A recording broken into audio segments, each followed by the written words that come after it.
আলাইকুম। আশা করি আপনারা সকলেই ভালো আছেন।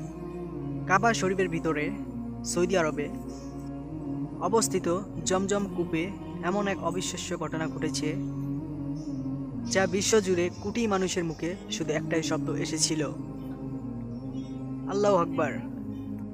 বিজ্ঞানীরা যখন এই কূপে প্রবেশ করলেন, তারা এমন কিছু দেখলেন যা যা মানব বুদ্ধির সীমাকে ছাড়িয়ে যায়। চলুন জেনে নেই আসলে কি ঘটেছিল পবিত্র কূপের ভিতরে। শুরু করার আগে যদি আপনি একজন মুসলমান হয়ে থাকেন, তাহলে এই ভিডিওটি একটি লাইক করুন আর চ্যানেলটি সাবস্ক্রাইব করুন। আর আপনি কি কখনো জমজম কূপের পানি পান করেছেন তা কমেন্ট করে জানাবেন। শুরু করা যাক। তাহলে আজ আমরা এমন কিছু নিয়ে কথা বলবো যা সবাইকে অবাক করে দিয়েছিল, যা বিজ্ঞানীদের হতবাক করে দিয়েছিল। কাবা শরীফের ভিতরে মসজিদুল হারামে থেকে জমজম কূপ কাবা শরীফ থেকে মাত্র 20 মিটার দূরে অবস্থিত। কূপটির গভীরতা 30 মিটার। এটি প্রতি সেকেন্ডে 20 লিটার পানি পাম্প করে তুলে থাকে।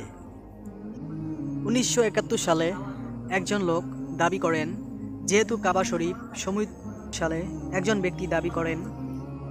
কাবা শরীফ সমুদ্রপৃষ্ঠের নিচে অবশিষ্ট, তাই সম্ভবত আশেপাশে জমজম কূপের পানি আশেপাশে সমুদ্র থেকে এসে মিশে যেতে পারে।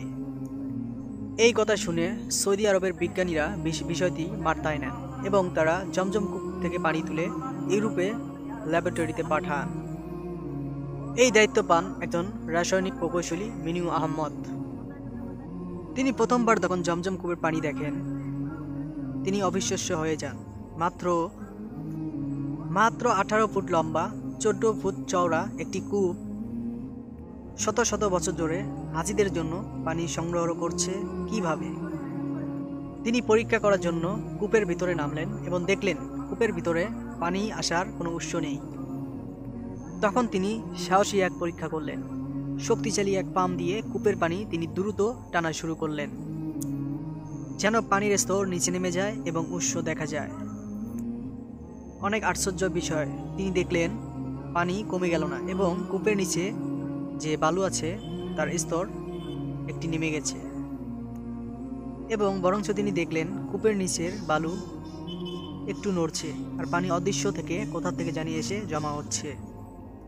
অর্থাৎ যত পানি পাম্প দিয়ে টানা হচ্ছিল ততটুকুই আবার ভরে যাচ্ছিল।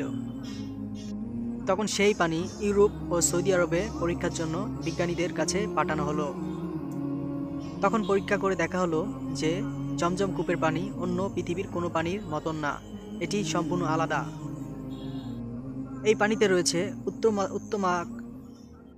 উচ্চ মার্কার ক্যালসিয়াম, ক্লান্ত হাজিদের মাথায় এবং শান্তি সম্ভাবনা এনে দেয়।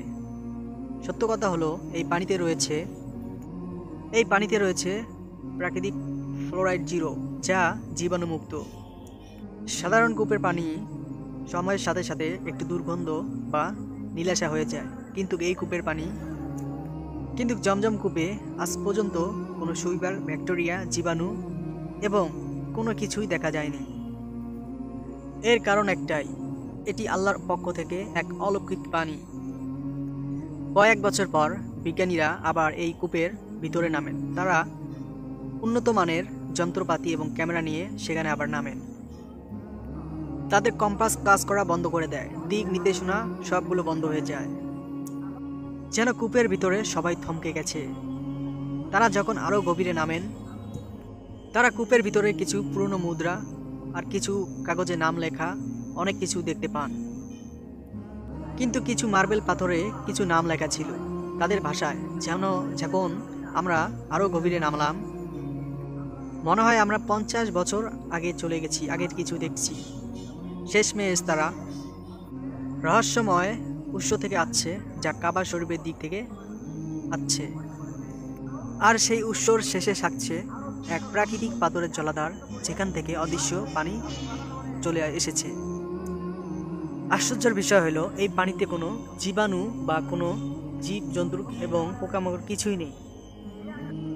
পানি সম্পূর্ণ বিশুদ্ধ এবং স্বচ্ছ এবং বরকতময়। এটা হলো অনন্য আল্লাহর নিদর্শন। তো আশা করি ইসলামিক ভিডিও পেতে আমাদের চ্যানেলটি সাবস্ক্রাইব করে সঙ্গেই থাকবেন। আল্লাহ হাফেজ।